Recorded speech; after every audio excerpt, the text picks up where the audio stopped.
Well, you see, there's your individual consciousness because you specialize and you have a sense of your own individuality. There's the individual. The individual has, on the one hand, here are a bunch of individuals in society. What they all share is that common consciousness, the belief in individuality, in human dignity, in social justice and cooperation. That's what they all share. But they're different. Alpha, beta, gamma, delta. Whoops. That's as far as I can go. Phi. Okay. These are different individuals. They have their own individual consciousness, but they also share something with each. So each individual has something in common with all other individuals, but there's something individual about the individual. Yeah? So you all have this belief in individuality, says Durkheim, but you are actually specializing in different things and therefore develop a different sense of oneself, different personality, different attributes, different talents. So you become individual, but you will still share things with others. So the individual consciousness is much greater than the collective consciousness. There are two consciousnesses in every individual. That which they share with everybody else, and that which makes them an individual. Yes, Hannah? Good. Can I move on? No. Nicole? Why do we move from mechanical solidarity to organic solidarity? What kind of triggers that movement? Point number 3. We're moving on. Thank you. The answer is to come. Listen carefully, Nicole. Okay. That's very good. I'm glad you asked that question so we can move on. Yes. Now, no more questions. Not yet. No, we got Thursday for more questions. Look. And I'm going to have to, since it's already 25 to 3, I'm going to have to show you the logic. There are about 6-step logic. There may be 7 steps. Kristen will tell me. The steps of how to understand the movement from mechanical to organic. How does it happen, says Nicole? How does it happen? Well, on page 200, Durkheim starts where? He starts with the fundamental thesis of Book 2, Chapter 2, which is where he talks about the movement from mechanical solidarity to organic solidarity. The fundamental thesis is in response to the question, what comes first? Society or the individual? What comes first? Society or the individual? Very good. Now what does Smith say? Who comes first? What comes first for Smith? The individual, they're bartering, exchanging, remember that story? Hunters and gatherers and bows and arrows. They're individuals already specializing. So Smith starts with individuals. Durkheim says, no, we start with society. We start with society. We start with the idea of mechanical solidarity in which individuals are bound together by blood and by kin. But they are basically, we start here. And that he says on page 219. And I'm going to have to give you just the pages, and you're just going to have to read and ask me questions. Page 219. On 219 he says, let's just read one place. Durkheim is such a great guy, he'd be turning in his grave if we didn't pay him the 219. Oh, well, that's where he talks about cooperation. Let's do a summary on 220. It's a very clear statement. It's all 219, 220, 221. He's saying the same thing there. He's saying on the bottom of 220, he says, collective life did not arise from individual life. On the contrary, it is the latter individual life that emerged from the former collective life. On this condition alone can we explain how the personal individuality of social units was able to form and grow without causing society to disintegrate. And he also says that the idea of cooperation presumes what? Cooperating individuals. And cooperating individuals only emerge out of society. So he begins on page 200 with what he calls, and Matthew asks, segmental societies, he calls them. And so here we have one. These are the alphas. Alphas, all the same, look the same, act the same. Then there's another group, completely separate, called betas. Okay. That's beta society, separate. And then there are gammas. 3 segmental or many segmental societies, all each having their own individuality, having their own distinctiveness, made up of people who are identical, look the same, act the same. Basically, this is mechanical solidarity. But notice that these are separate segments. Separated segments. Okay.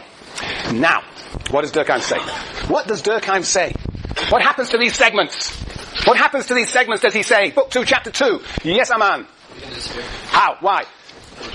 They're joined together. There's a coalescence. Okay? But what is embodied, expressed in this coalescence? How does this coalescence express itself? The key of this chapter. That something happens, Matthew. As population density. Yes. The whole point of this chapter is that what happens is, he says actually, that's a very interesting, see if I can, the italics, where's the italics? 205, beautiful.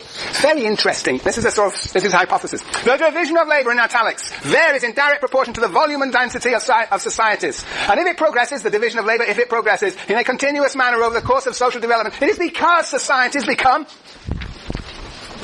What? What does he say? You haven't got your book! Very good. 205. 205. 205. Oh, okay. You want me to read it? Yeah, why not? Okay. Start again. The division of labor varies in direct proportion to the volume and density of progress in a continuous manner over the course of social development. It is because societies become regularly more dense and generally more...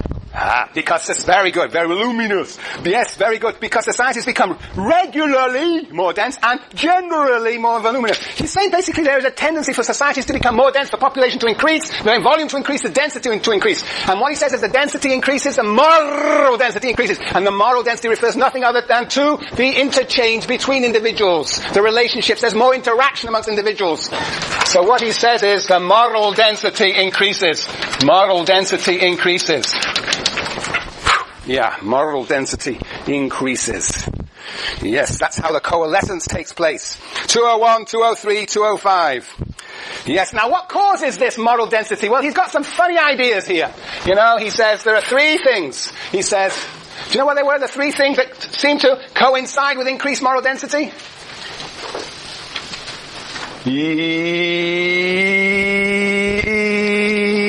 Anders, last.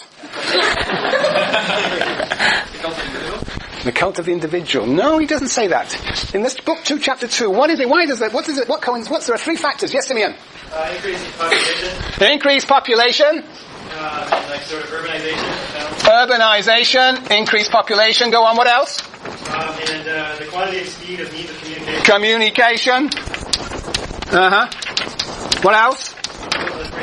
Oh, what about exchange? Economic exchange. Okay, I think that's a separate one. Economic exchange. Pages what are we on? 201 to 203. Urbanization. Economic exchange. Communication. These, well, you know, it's very funny. Sometimes he says it causes the increase in moral density. Sometimes it is a symptom of the moral increase in moral density. Other times it's a symbol of moral density. He's not very clear causally here. I mean, so it's, you know, and you can't say that urbanization already presupposes moral density increase. So it can't be a causal relationship. So these are the processes that one can identify as aspects of increased moral density. That's the best I can do. Okay, very good. Very good. Very good. Very good. All right. Now we get to the interesting stuff. Yes. The question is this. As he says on page 205, what we've already read, the concentration, the increase in moral density somehow leads to what? This moral density leads to division of labour. So we're going to put division of labour up here. Division of labour. The question is, how does moral density lead to the division of labour? Okay, Nicole, you with us so far?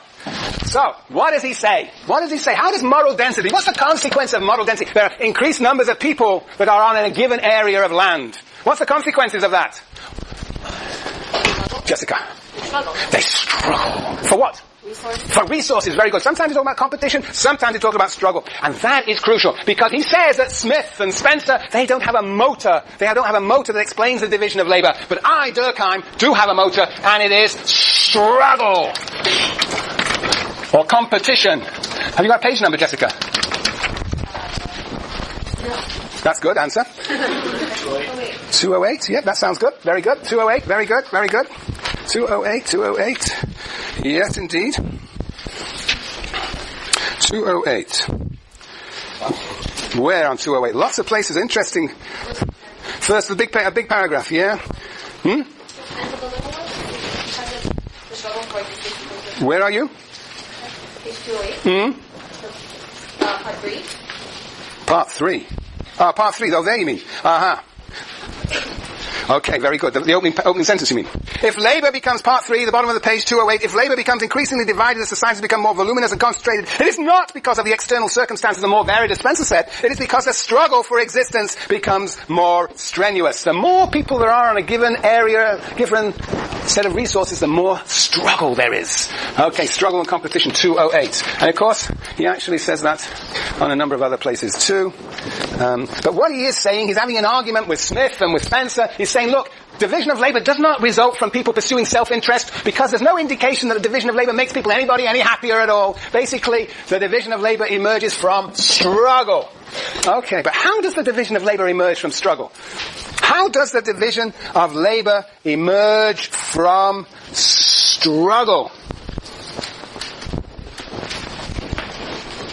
Aaron. On page 211, it says that the inferior will not start a struggle. Yes, but all right. So the inferior. But why does this happen? Why? What's his argument? On page 211, page 209.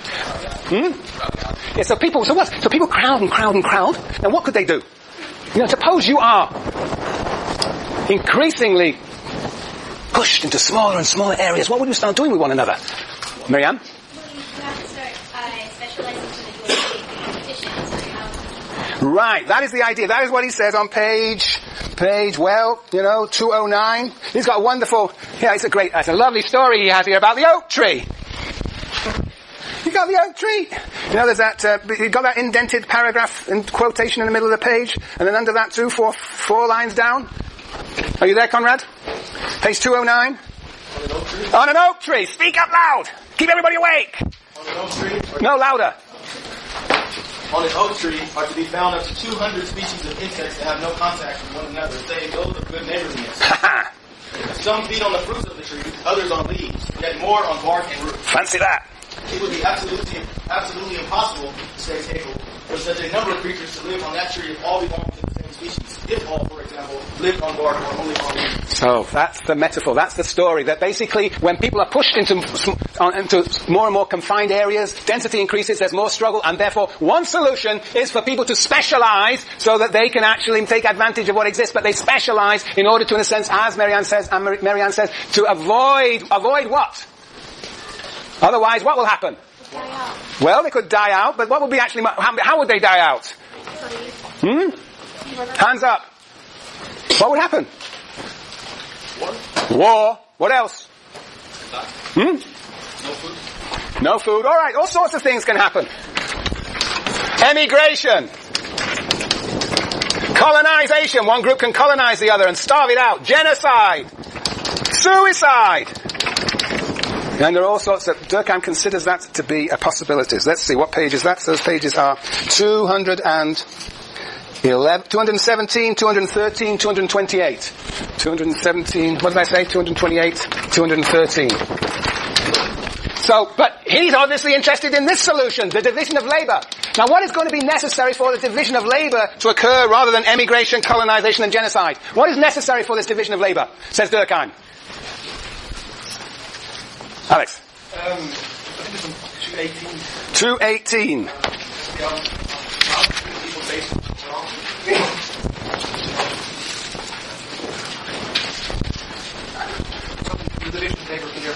The division of labor can therefore only occur within the framework of... Yes. That's one possibility. Alright, can I just suspend that one? That's absolutely right. We'll come back to this in a second, but there's a prior one. For there to be division of labor, there was something else. Yes, Jessica? Specialize and become unique and invent like a new aspect to the job you're doing. Yeah, that's what happens as a result of the division of labor. We specialize and become more unique. But what is necessary for there to be division of labor? There has to be what, Simeon? The market has to become larger? Market has to become larger, yes, sort of. That's not actually what Durkheim says, though. Does he? Yeah, but it doesn't emphasize. But he doesn't emphasize. No, I think there's a real crucial thing. Something, if something exists, there must be what? A need. Yeah, man. Talked on 208 about, it needs to be organized. Yes, that's right. That's along with Alex's point. Yes. Jamie Lou. 214. What does he say on 214? An industry can only live if it corresponds to some necessity. Can you speak up so that Sienna can hear you? An industry can only live... Now, where are you? The top 5 lines or something. 5, an industry. So 5 lines from the top on 214. An industry can only live if it corresponds to some necessity. A function can only become specialized if that specialization corresponds to some need. Need.